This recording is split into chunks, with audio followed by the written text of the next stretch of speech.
다음은 이완규 증인으로부터 선서를 받는 순서입니다. 먼저 선서의 취지, 처벌 규정, 선서 방법 등을 안내하겠습니다. 선서를 받는 이유는 국회가 2025년도 국정감사를 실시함에 있어 증인으로부터 양심에 따라 숨김과 보탬이 없이 사실 그대로 증언하겠다는 서약을 받기 위한 것입니다.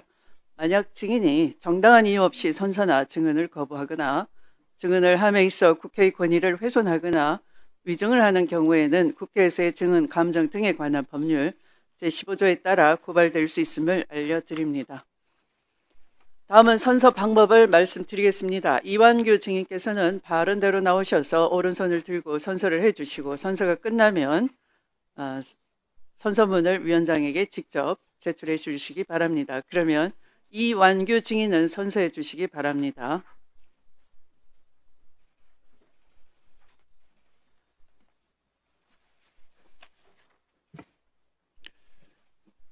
존경하는 위원장님, 저는 국회에서의 증언 감정 등에 관한 법률 제3조에 따라 3조 제1항에 따라서 선서를 거부할 수 있는 권리가 있습니다. 이에 따라서 선서를 거부하겠습니다.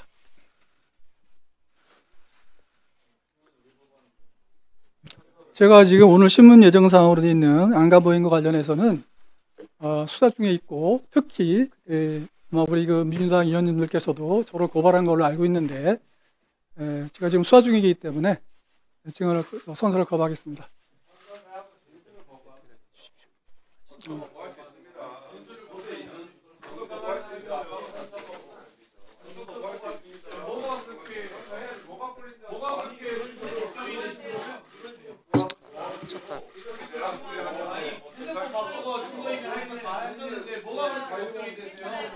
자, 알겠습니다. 말씀드려도 될까요? 말씀드려도 될까요? 알겠어요. 말씀드릴게요. 말씀드릴 기회를 주시겠습니까? 네. 네, 소명을 듣도록 하겠습니다. 네, 모든 국가의 행위는 헌법과 법률에 따라서 적법한 절차에 따라서 이루어지게 돼 있습니다. 그건 다 아시지 않습니까? 그리고 이 증인에 대한 증언 거부권도 헌법과 법률에 따라서 인정되는 권리예요. 그래서 그 권리를 가진 사람이 이 권리를 행사하겠다고 하는데 거기에 대해서 이런저런 얘기를 하면서 너 왜 권리를 행사하느냐, 너 뭐 죄진 거 있냐, 뭐 이렇게 말하는 것 자체가 그러면 권리를 행사하는 것 자체를 가지고 유죄의 예단을 갖는 거 아니겠습니까? 우리가 피의자나 또는 피고인이 진술거부권을 법정에서 행사했다고 해서 그 사람이 진술거부권 행사한 걸 가지고 유죄의 증거로 삼지 않습니다. 오히려 그 사람한테 그런 식으로 얘기하는 것 자체가 이 증언거부권이나 진술거부권을 인정하는 법의 취지에 반합니다. 그러니까 저는 선서를 저한테 부여된 권리에 따라서 선서를 거부할 권리를 행사하는 것이니까 여기에 대해서는 뭐 이해해 주시기 바랍니다. 그래서 내란 저질렀어요. 헌법을 그렇게 잘 지켜서 권리를 가장 많이 행사한 사람이 이재명이에요. 헌법을 존중하고 법률을 잘 지켜서 내란 저질렀냐고요. 그 권리를 가장 많이 행사한 사람이 이재명이라고요. 국민께 법적인 공격만 중요한 것이 아니라 국민께 진실을 구하겠다라는 이런 문제에서 사람으로서 국민께 거짓말한다고 선서할 거예요. 진실을 구하겠다고 선서하는 거 아니에요. 그럼 대놓고 국민 앞에 거짓말한다고 고위공직자의 뜻도 아니. 뭐하러 왔어요? 선거인이에요 그러면? 아니 어제 어민주한테 정은 줘 사람이 있어. 어제 어민주한테 정은 줘 아니 주긴 선서하고 진술거부 하시라고요. 진술거부를. 네.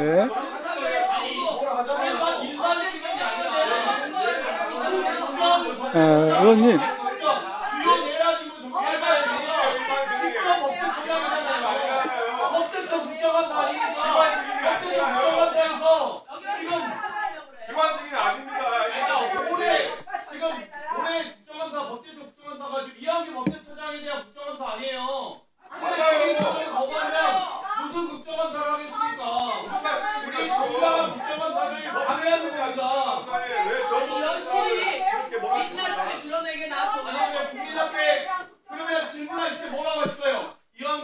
자, 위원님들.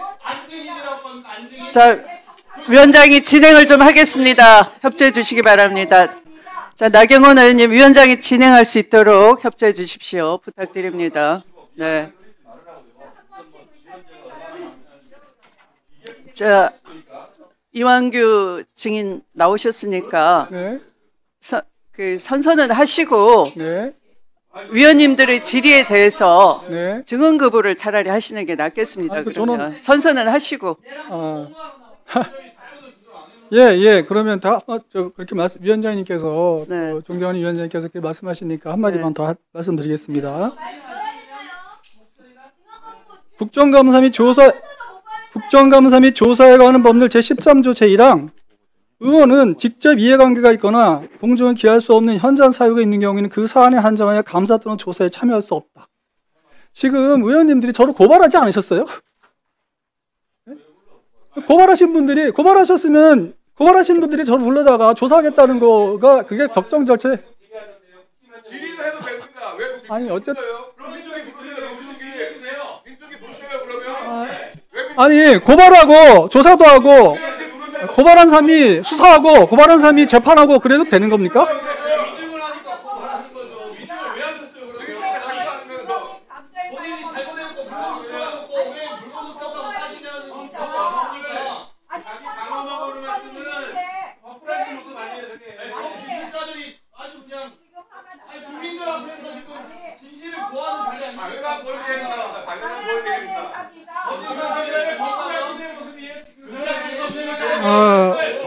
어쨌든 저는 선서 거부하겠습니다. 네. 헌법과 국회법 12조 2항 국회에서의 증거 및 감정에 관한 법률 13조 다 있지 않습니까? 형사법법 기준으로 해서 일반 자, 전 고위공직자 관련 법 규정이 아닙니다. 자, 조용히 해주십시오. 위원님들 협조해 주시기 바랍니다. 자, 이완규 증인은 증언 거부에 대해서 소명을 한다고 했으나 한번 보십시오. 법제처는 대통령에 대한 또는 국정 전반에 대한 법률적 자문 권한이 있고 의무가 있죠. 포고령 보면 어떻습니까? 내란범이 포고령을 발령을 하면서 국민 기본권을 탱크로 밀어붙일 때 탱크로 밀어붙이려고 할 때 법제처는 처장은 침묵을 하셨고 방조를 하셨고요. 바로 다음 날 안가 모임을 가졌습니다. 그래서 당연히 이 국회에 국감장에 지금 이제 내란 청산을 위해서 나온 첫 번째 국정감사 아니겠습니까? 당연히 공직을 담임했던 자로서는 증언을 해야 될 책무가 있는 것이죠. 그런데 그 소명 사유가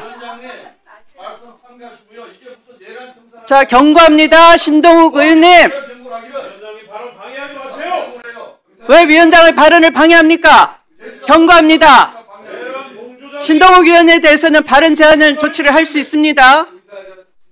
위원장이 진행 중이에요. 진행이 안 끝났어요. 송석준 의원님. 손 내리시고. 국정감사 방해가 목적이십니까? 지금 증인에 대해서 선서를 해야 될 의무가 있다를 위원장이 경고하고 있는데 왜 끼어드십니까? 선서 자체를 못하게 지금 위원님들이 엄호하고 계십니까? 이게 말이 됩니까?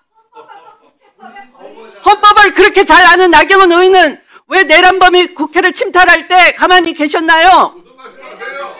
그럼 추미애위원장 어디가 계셨습니까? 추미애위원이 국회 아니고 어디가 계셨어요? 그럼 만약에 진짜 전시사표였으면 지상요법 해야 될 거 아닙니까? 추미애위원장 어디가 계셨습니까? 선전포고도 국회에서 해야 될 거 아니에요? 전시 상황이었으면 왜 국회의원이 국회 안 있었냐고요? 심지어 국회에 있으면서 본인 표결을 왜 안 하는 거예요 도대체? 자, 다시 한번 경고합니다. 증인이 정당한 이유 없이 증언을 거부할 때는 징역 또는 3년 이하의 징역 또는 1천만 원 이하의 벌금에 1천만 원 이상 3천만 원 이하의 벌금에 처하도록 돼 있고요. 이런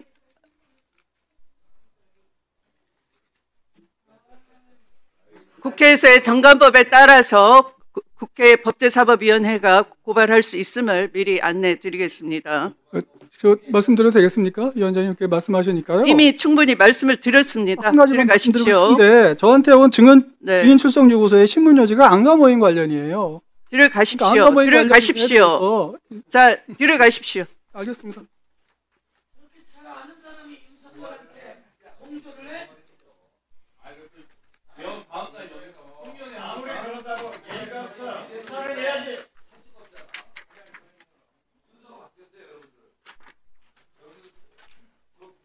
다음은 법제처의 업무 보고를 받도록 하겠습니다. 조원철 법제처장님 나오셔서 인사와 간부 소개를 해 주신 후에 업무 보고를 주요 현안 위주로 간략하게 해 주시기 바랍니다.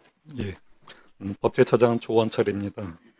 존경하는 추미애 위원장님과 여러 위원님들을 모시고 오늘 국정감사를 받게 된 것을 매우 뜻깊게 생각합니다. 저는 지난 7월 법제처장으로 취임한 이후에 법제처가 법치 행정의 근간을 지탱하는 법제기관으로서의 그 본연의 책무를 충실히 수행하도록 노력해왔습니다. 무엇보다 시대에 뒤떨어진 불합리한 행정 법령들을 정비하여 국민과 기업의 권익과 자유로운 경제활동을 부당하게 침해하는 일이 없도록 하겠습니다. 나아가 새 정부 국정과제의 원활한 추진을 위하여 신속하면서도 심층적인 법제 업무가 이루어지도록 최선을 다하겠습니다. 아울러 AI를 적극 활용하여 법령 정보 서비스 수준을 높이고 행정 업무의 효율화를 도모하겠습니다. 오늘 국정감사를 통해 그동안 위원님들께서 다소 미흡하게 느끼셨던 부분이나 법제 정책에 대해서 필요한 말씀을 주시면 향후 업무에 충실히 반영하여 더 나은 법제처로 발전하는 계기가 되도록 하겠습니다.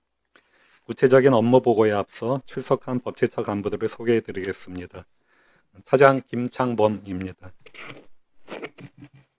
기획조정관 최영찬입니다. 법제정책국장 김진입니다. 행정법제국장 권태웅입니다. 경제법제국장 안상현입니다. 사회문화법제국장 최양석입니다. 법령해석국장 손대수입니다. 법제지원국장 양미향입니다. 법제조정정책관 윤강욱입니다. 예, 이어서 업무 현황을 보고드리겠습니다. 업무 현황 보고서를 참고해 주시기 바랍니다. 일반 현황과 예산 집행 현황은 보고서 1쪽부터 5쪽까지 서면으로 가름하겠습니다. 주요 업무 추진 실적 및 향후 계획을 보고드리겠습니다. 9쪽 정부 입법 총괄 관리입니다. 정부 주요 정책의 신속한 입법을 지원하기 위하여 2025년 정부 입법 수정 계획을 수립 시행하고 총 248건의 하위 법령을 제때 마련하는 등 정부 입법을 총괄 관리하고 있습니다. 아래쪽 향후 계획입니다. 각 부처 입법 추진 현황을 점검하여 정부 입법을 전략적 효율적으로 추진하고 의원 발의 법률안에 대한 정부의 의견을 종합 조정하여 국회의 법안 심사를 적극 지원하겠습니다. 10쪽 법령 심사 및 법제 지원입니다. 9월 말까지 총 1289건의 법령 심사를 완료하였고 여권법 시행령 등 211건에 대해 법령의 위반 단계에서부터 법리적 쟁점 검토, 조문화를 지원하는 등 선제적으로 법제 지원을 실시하였습니다. 앞으로도 전문적이고 신속하게 법령을 심사하여 정부 입법을 종합 지원하겠습니다. 11쪽 법령 해석입니다. 9월 말까지 32회의 법령 해석 심의위원회를 개최하여 총 273건의 안건에 대해 회신하였습니다. 그중 관계 국민이 요청한 40건에 대해서는 법령 해석 과정에서 그 의견을 청취하여 신뢰성과 공정성을 제고하도록 하였습니다. 또한 법령 해석 요청자와 소관 부처 간의 이견에 대해 협의 조정을 활성화하는 등 법령에 관한 이견의 신속한 해결을 위해 노력하고 있습니다. 12쪽 법령 정비입니다. 추진 실적입니다. 기업이 자유로운 경제활동을 제한하고 국민 생활에 불편을 야기하는 불합리한 하위 법령을 집중 발굴, 정비하는 등 국민 체감형 규제 정비를 추진하고 있습니다. 또한 청년 경제활동 지원을 위해 법정 의무교육의 유예, 면제 사유에 임신, 출산, 군복무 등이 포함되도록 관세사법 시행령 등 22개 법령을 정비하고 사회적 약자를 보호하기 위해 채용시험에 응시하는 청각장애인의 어학시험 성적 기준을 별도로 마련하도록 하는 등 16개 법령을 정비하였습니다. 앞으로도 현장의 의견을 반영하여 민생 관련 법령 정비 과제를 적극 발굴하고 신속히 정비하겠습니다. 13쪽 법제 개선입니다. 추진 실적입니다. 신기술을 활용한 규제 특례 사업에서의 발생한 사고의 피해자 인적 손해에 대해서는 배상 청구권 압류를 금지하는 내용의 6개 법률안 발의를 지원하여 신기술 도입이 국가 성장을 주도하는 데 걸림돌이 없도록 노력하였습니다. 또한 중대재해 근절을 위하여 법률상 인허가 취소 및 영업 정지 사유를 전수조사하여 노동안전 종합대책 마련을 입법적 측면에서 지원하였습니다. 향후 반복적 재해 발생을 인허가 취소 영업정비 사유에 포함하는 법제 개선을 관계부처와 협업하여 추진하겠습니다. 14쪽 자치입법권 강화를 위한 법제 지원입니다. 추진 실적입니다. 자치입법권을 강화하기 위해 지방사무에 관하여 법령에서 직접 규정하고 있는 사항을 조례로 대폭 위임하는 등의 내용으로 총 81개 법률안을 국회에 제출하였고 그중 28개 법률안이 통과되었습니다. 또한 자치법규의 입안 지원, 자치법규 관련 자문, 교육 제공 등을 통해 지방정부의 자치입법 역량 강화도 지원하고 있습니다. 앞으로도 자치입법권 강화 관련 나머지 법률안이 조속히 국회를 통과하도록 지원하고 국가정책 수립 및 입법 과정에서 지방정부 의견 수렴을 강화하기 위하여 정부위원회의 지방참여를 확대하는 법령 정비를 추진해 나가겠습니다. 15쪽 법령정보 서비스 제공 보고에 앞서 지난 9월 26일 국가정보자원관리원 화재로 인한 국가법령정보센터 등 법령정보 시스템 장애 및 조치 현황을 간략히 보고드리겠습니다. 16페이지입니다. 먼저 주요 서비스의 장애 및 복구 현황입니다. 9월 26일 20시 15분경에 발생한 국자원 화재로 국가법령정보센터, 정보입법 시스템 등 총 12개 정보 시스템의 장애가 발생하여 국민들께 불편을 끼쳐드렸습니다. 오늘 10시를 기준으로 국가법령정보센터, 법제처 홈페이지 등 9개 시스템이 복구되었고 나머지 3개 시스템의 신속한 복구를 위해 국자원과 긴밀하게 협업하고 있습니다. 주요 조치 사항입니다. 대법원 종합법률정보 서비스 등 법률정보 제공 대체 사이트를 국민들께 안내했습니다. 또한 법제처 누리집 임시 게시판 등을 활용하여 법제 심사 및 법령 해석 접수 등의 업무가 중단 없이 이루어지도록 조치하였습니다. 아울러 장애 발생 기간 동안 수기로 관리해온 1613건의 공포법령도 모두 복구된 국가법령정보센터의 현행화를 완료하여 국민들께 정상적으로 제공하고 있습니다. 앞으로도 국자원과의 긴밀한 협조로 정보입법지원센터 등 아직 복구되지 않은 법제처 소관 시스템이 조속히 복구될 수 있도록 최선을 다하겠습니다. 이어서 앞쪽으로 돌아와 15쪽 법령정보 서비스 제공 보고드리겠습니다. 먼저 기관별로 제공하던 중앙부처 법령 해석 및 특별행정심판 재결례를 국가법령정보센터에서 통합 확대 제공하기 위해서 올해 32개 기관의 결정선례를 추가 개방하는 등 국가기관 결정선례 개방 체계를 구축하고 있습니다. 아울러 법령 검색 시 연관 법령 정보를 하나면에서 볼 수 있도록 하는 등 지능형 법령 검색 시스템 고도화를 추진하였습니다.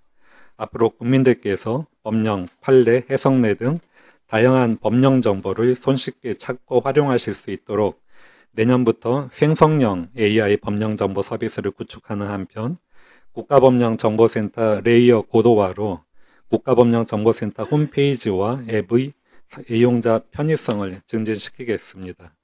또한 국민의 일상생활과 밀접하거나 일반 국민들이 이해하기 어려운 법령에 대해 그림, 사진 등 시각 콘텐츠를 개발하여 제공하고 국민의 관심이 높은 분야의 생활법령 정보를 알기 쉽게 해설하여 제공하는 노력을 지속적으로 기울여 나가겠습니다.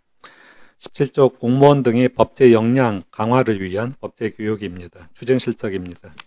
법제처는 중앙행정기관, 지방정부 법제 업무 담당자의 법제 역량 강화를 위해 실습 과정을 포함한 다양한 형태의 법제 전문 교육을 실시하고 있습니다. 9월 말까지 64,170명이 교육을 수료하였습니다. 특히 작년 11월에 개원한 태안법제교육원에서는 충북, 대구교육청 등 기관 교육과정과 연계한 장기 교육과정을 운영하는 등 법제교육 수요에 부합하는 교육과정 개발 및 제공에 힘쓰고 있습니다. 앞으로도 현안 해결과 실무에 도움이 되는 법제교육을 제공해 공무원 등의 법제 역량을 강화하도록 노력하겠습니다. 18쪽 법제교류 협력입니다. 우리 국민이나 기업이 대외 경제활동 및 교류를 지원하기 위해 9월 말을 기준으로 K콘텐츠, K화장품, K식품 등 산업별 필수 해외 법령정보 856건을 한글로 번역하여 제공하고 있습니다. 또한 아시아 지역의 공동 번영을 도모하기 위해 법제기관 간 상시 협력 플랫폼인 아시아 법제기구 협의체를 설립하고 제13회 아시아 법제 전문가 회의를 11월에 개최하는 등 법제교류 협력을 지속적으로 추진해 가겠습니다. 끝으로 대한민국의 우수한 법령정보 시스템을 전파하고 우리 기업의 해외 진출을 지원하기 위해 ODA 사업을 확대해 나가고 있습니다. 인도네시아 등에 대해 추진하는 ODA 사업이 글로벌 가치 및 상생의 국익 실현으로 이어지도록 노력하겠습니다. 이상으로 법제처 업무 현황 보고를 마치겠습니다.